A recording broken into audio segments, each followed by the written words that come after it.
Oke, jumpa lagi dengan saya dan tim dari Bekasmik ya, dari komandannya Bu Rosi. Jadi ini ada beberapa yang harus diperhatikan oleh kalian anak-anakku kelas 12, bahwa untuk SNMPTN 2021 ada beberapa indikator yang harus kalian untuk bisa lolos SNMPTN yang akan kalian pilih dan akan kalian mendaftarkan diri nanti di bulan Februari. Ada beberapa faktor yang bisa meloloskan kalian dalam seleksi SNMPTN tahun ini. Yang pertama adalah nilai rapot itu sendiri dan prestasi akademik maupun non akademik, dan beberapa tips untuk bisa kalian loloskan di SNMPTN tahun ini. Satu diantaranya adalah nilai, yang kedua pilihan PTN-nya itu sendiri, dan yang ketiga ada beberapa prodi yang harus kalian perhatikan. Kemudian yang keempat, prodi yang dimaksud adalah tidak disarankan tidak lintas minat, dan yang keempat adalah faktor sekolah itu sendiri. Yang kelima adalah faktor alumni dari sekolah kalian. Nah, untuk yang pertama, indikator yang pertama, kita coba menganalisis nilai rapot. Nah, untuk yang sederhana yang akan kalian lakukan dengan saya akan memberikan beberapa cara analisis nilai, adalah dengan cara buka Excel kalian, kemudian klik atau kalian tulis rata-rata rapot SNMPTN atau perhitungan mata pelajaran. Nah, ini ada SMK, karena kita SMK ada 4 mata pelajaran, yaitu yang pertama matematika, bahasa Indonesia, bahasa Inggris, kompetensi kalian, dan teori dan praktek kejuruan atau teori praktek kejuruan. Ini kompetensi kalian. Jadi ada 4 mapel ya, 4 mata pelajaran. Nah, sekarang kita coba masukkan nilai-nilai kalian yang sudah ada di rapot kalian masing-masing. Yang pertama, di semester 1 ada mata pelajaran bahasa Indonesia. Kita kasih contoh di sini 80 misalkan, 82 ya. 82, kemudian 87 sampai 94. Coba kalau kita ganti 83 misalkan, 83 ya, 83, 87, 88, 90, 94. Nah, kira-kira dari 5 semester ini nilai rata-ratanya berapa? Masukkan ke kolom H dengan rumus yang sederhana. Kolom C ya, C sampai G dari mapel bahasa Indonesia silakan dijumlahkan, kemudian dibagi 5. Muncul nilai rata-rata 88,4. Kemudian bahasa Inggris 77, semester 1, semester 5 80. Muncul rata-rata 83. Matematika misalkan 79, semester 1 sampai semester 5 87. Muncul rata-rata 86. Kemudian kompetensi kejuruan. Kompetensi kejuruan adalah nilainya 83, kemudian semester 5 sampai 78, muncul rata-rata 85,2. Oke, sekarang kita coba rumus rata-rata. Pakai rumus rata-rata average bisa, atau menggunakan penjumlahan per kolom bisa. Nah, kalau sudah pakai rumus ini tinggal ditarik. Nah, ditarik ke bawah, ini ada bawah kotak ada tanda plus hitam, kita tarik ke bawah, jadi otomatis akan terisi sendiri ya ini. Oke, nah ini C3 ini 88,4. Oke, nah, ini muncul seperti ini. Di sini ada 78 misalkan, muncul rata-rata 83,2 ya. 1, 2, 3, 4, 5. Silahkan dipakai rumus yang paling gampang oleh kalian, tinggal nanti ditarik aja ke bawah, nanti akan terumuskan sendiri ya. Kemudian kalau sudah ada nilai rata-rata per mapel dari semester 1 sampai 5, di rata-rata berapa, kemudian kita cari rata-rata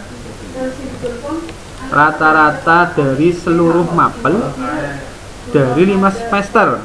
Caranya seperti apa? Rata-rata ini ya, rata-rata seluruh semester, cara menjumlahkannya yaitu dengan rumusnya adalah rata-rata setiap mapel dari 5 semester ini kemudian ditambahkan mapel yang lain. Contoh adalah bahasa Indonesia, rata-ratanya berapa, ditambah dengan rata-rata bahasa Inggris, tambah rata-rata matematika, dan ditambah rata-rata kompetensi kejuruan, ditambah, dijumlah, kemudian dibagi 4, karena SMK 4 mata pelajaran, tapi kalau SMA itu 6 mata pelajaran ya. Oke, muncul di contoh ini adalah 85,7. Nah, ini sebagai analisis atau hasil analisa saya dengan contoh nilai yang ada. Dari nilai rata-rata yang diperoleh, nilai rata-rata akhir adalah 85,7. Nah, ini akan diseleksi nanti untuk bisa kalian nanti lolos atau enggak. Nah, kita coba lihat rata-rata nilai mapel yang paling tinggi di contoh layar berikut.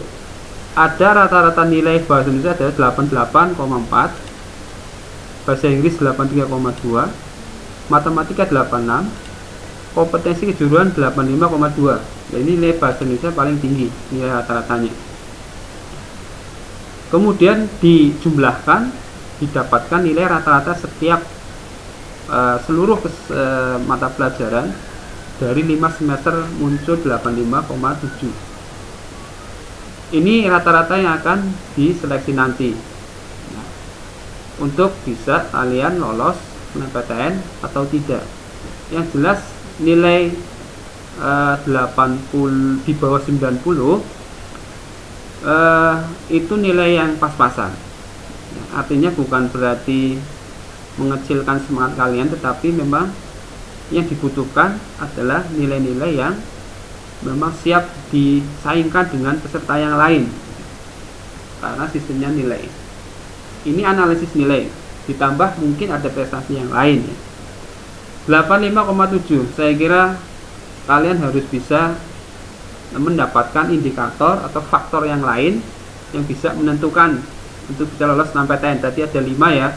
Yang pertama nilai rata-rata atau nilai raport, yang kedua adalah pilihan PTN dan prodi, yang ketiga adalah prestasi sekolah, kemudian alumni, yang berikutnya adalah disarankan tidak lintas minat.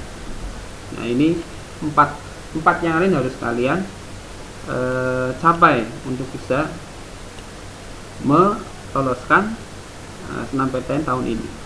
Baik, kita lihat tabelnya. Tabel dari mapel bahasa Indonesia. Kita lihat dari diagram yang ada ya, dari nilai yang didapat dari contoh ini, semester 1 83, semester 2 87, semester 3 88, sampai semester 5 19. Ini cenderung diagramnya menarik, naik ya. Artinya berarti setiap semester ada kenaikan nilai. Nah, ini yang diharapkan. Kemudian yang bahasa Inggris cenderung naik turun ya. Semester 2 naik, semester 3 turun. Walaupun turunnya tetap di atas semester 1 ya, tetapi cenderung turun, tidak stabil. Kemudian naik lagi dan turun lagi. Nah, ini masih mending ada kenaikan dari semester 1 sampai semester 5. Kemudian yang matematika juga sama, semester 2 naik, semester 3 naik, semester 4 turun, semester 5 naik. Ini juga masih mending. Nah, sekarang yang kompetensi kejuruan cenderungnya turun malahan. Semester 1 ke 2 turun, ketiganya naik, semester 4 turun, semester 5 turun. Nah, ini saya kira ini kalau dianalisis cenderungnya itu tidak bagus ya, karena semesternya setiap semester turun, cenderung turun, naik, turun. Ya, ini saya kira perlu kalian cermati untuk bisa menganalisis dari setiap mapel di 5 semester. Ya. Kalau dihasilkan nilai kalian cenderung turun, maka indikator yang lain harus kalian capai. Contohnya, cara milih PTN harus seperti apa? Ada nggak alumni yang ada di PTN yang kalian pilih? Ya. Kemudian kalau misalkan PTN-nya UI, ada nggak di situ alumni dari SMK kalian yang kuliah di situ? Misalkan seperti itu. Jadi jangan sampai kalian fokus di satu faktor saja. Padahal ada beberapa faktor yang bisa kalian pelajari. Faktor yang lain akan kita pelajari, akan kita sampaikan nanti satu demi satu, dan semoga analisis nilai ini bisa kalian nanti buat sendiri karena ini mudah, dan mudah-mudahan kalian akan lolos SNMPTN tahun ini. Kalau ada pertanyaan silahkan WA saja di grup, atau mungkin nanti bisa lewat wali kelas. Nanti wali kelas akan menyampaikan di Satgas BK, ya, Satgas Anti Korupsi. Terima kasih dan salam buat keluarga, semoga sukses. Dan ini ada Pak Haili, semoga bisa bermanfaat. Assalamualaikum warahmatullahi wabarakatuh.